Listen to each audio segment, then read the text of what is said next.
Welcome to my YouTube channel.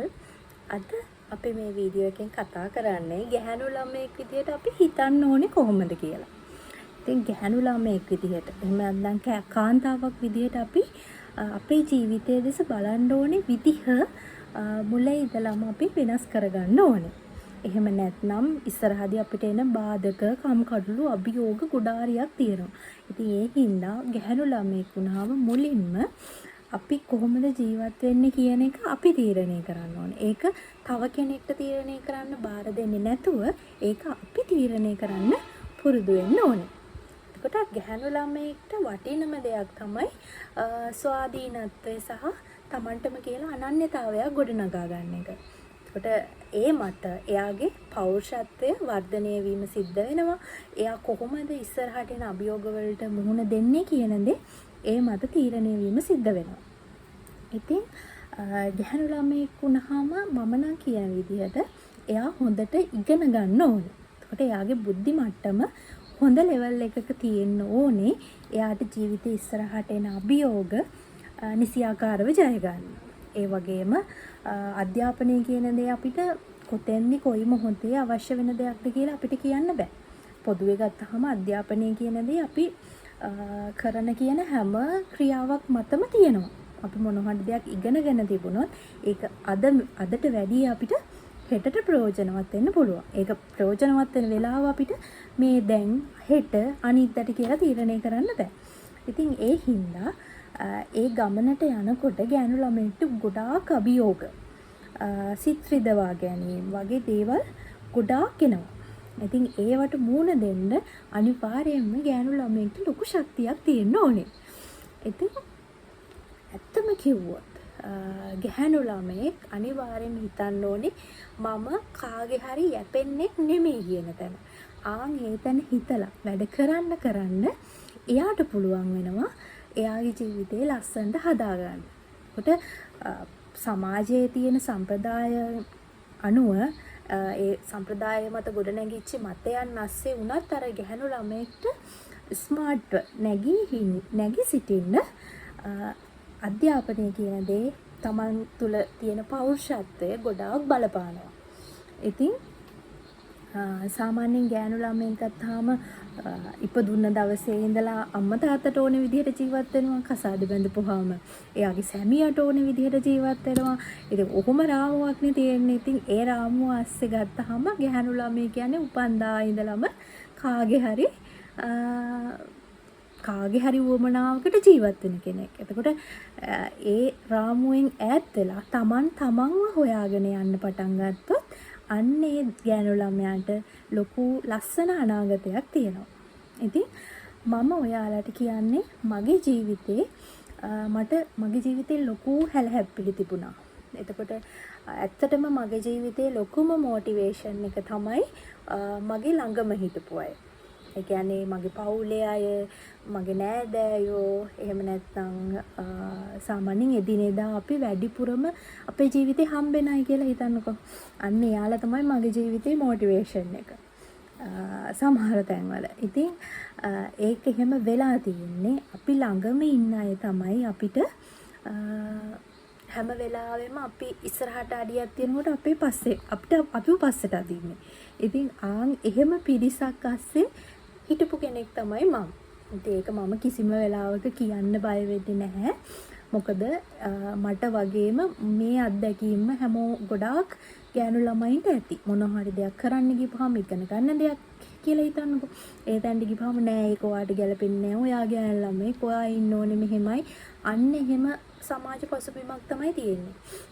ඉතින් අන්න ඒ වෙලාවක ඔයා වෙනුවෙන් නැගී හිටින්න පුළුවන් නම් නෑ මම මෙහෙම කරන්නේ මං කරන දෙයින් කාටවත් හානියක් නැහැ. ඒ නිසා මම මේ තීරණය ගන්නවා කියලා ඔයාට හිතට එකඟව දවසක තීරණයක් ගන්න පුළුවන් නම් ඒ තීරණය තමයි ඔයාගේ ජීවිතයට ගන්න ලොකුම වටිනාම තීරණය. මොකද ඒ තීරණය තමයි ඔයාගේ ජීවිතේ ලස්සන කරන්නේ දවසක. ඒ හින්දා කවදා හරි ඔයාට හිතුනොත් එහෙම මොනවා හරි දෙයක් කරන්න ඔයා ඒක කාටවත් ප්‍රශ්නයක් වෙන්නේ නැත්නම් ඔයා ඔයාගේ සීමාව යටතේ ඔයා වෙතනින් ගොඩ නගා ගන්න පුළුවන් නම් ඔයා යම් කිසි දෙයක් කරන්න ඔයා ඒ දේ පටන් ගන්න.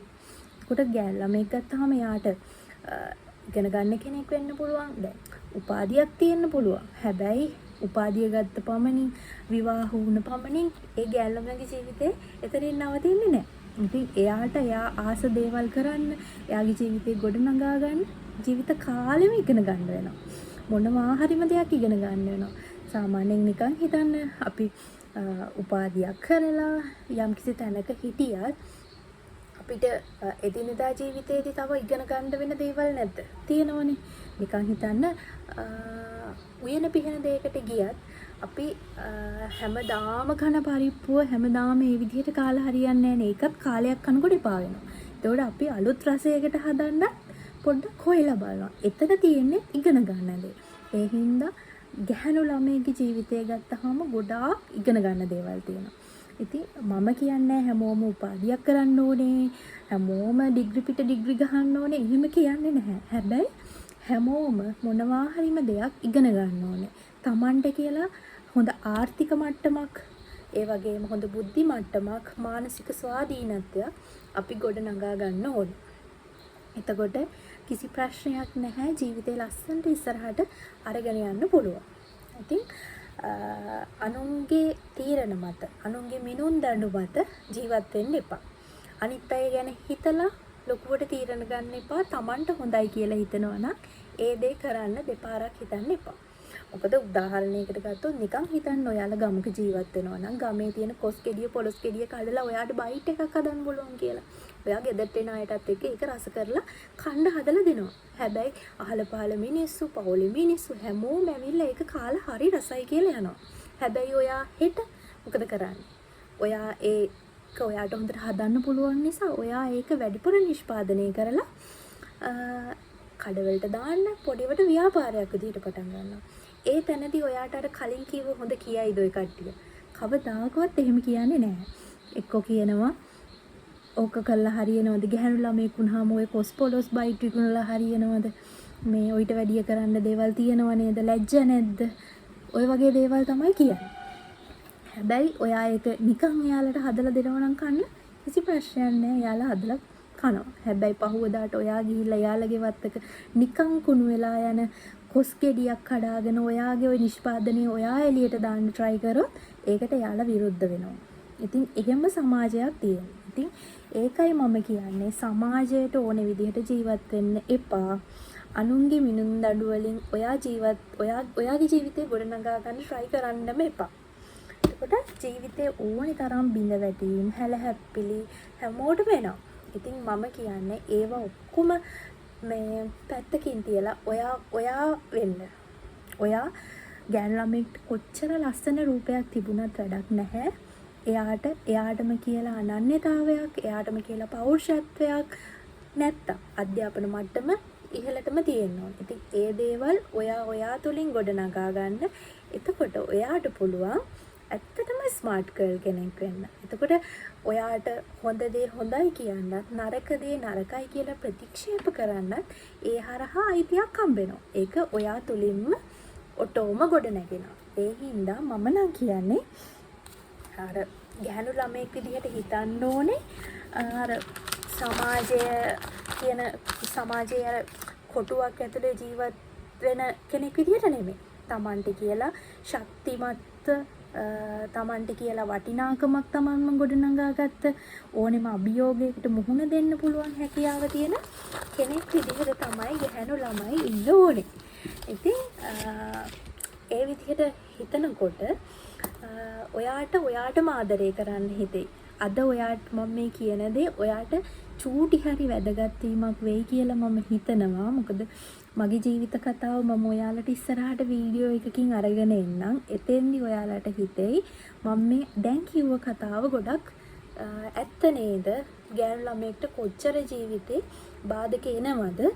ඒව මැඩගෙන අපි ඉස්සරහට ගියොත් තමයි අපි දිනන්නේ. ඉතින් ඒ හින්දා මම ඔයාලා හැමෝටම කියන්නේ තමන්ගේ සීමාවන් අඳුරගෙන තමන්ට ආදරය කරන්න පටන් ගන්න. ඒ අතරේ තමන් ළඟ තියෙන qualities වර්ධනය කරගන්න, තමන් හොඳ අධ්‍යාපන මට්ටමක් හදාගන්න. එතකොට ඇත්තටම ගෑනු ළමයෙක් විදිහට ඉස්සරහට ජීවිතය අරන් යන්න ගොඩාක් ලේසියි. ඒ වගේම තමන්ට කියලා හොඳ අභිමානයක්, හොඳ පෞරුෂත්වයක් ඒ හරහා ගොඩනගෙනවා. ඉතින් මම මේ කරපු වීඩියෝ එක හොඳයි කියලා හිතනවා නම්, ඔයාලගේ ජීවිතේට චූටි හරි වටිනාකමක් තියෙනවා නම්, බලපු කෙනෙක් ඉන්නවා නම් කමෙන්ට් එකක් දාගෙන යන්න. ඊළඟ වීඩියෝ එකකින් අපි නැවත හමු වෙමු. හැමෝටම සුබ දවසක්. බයි.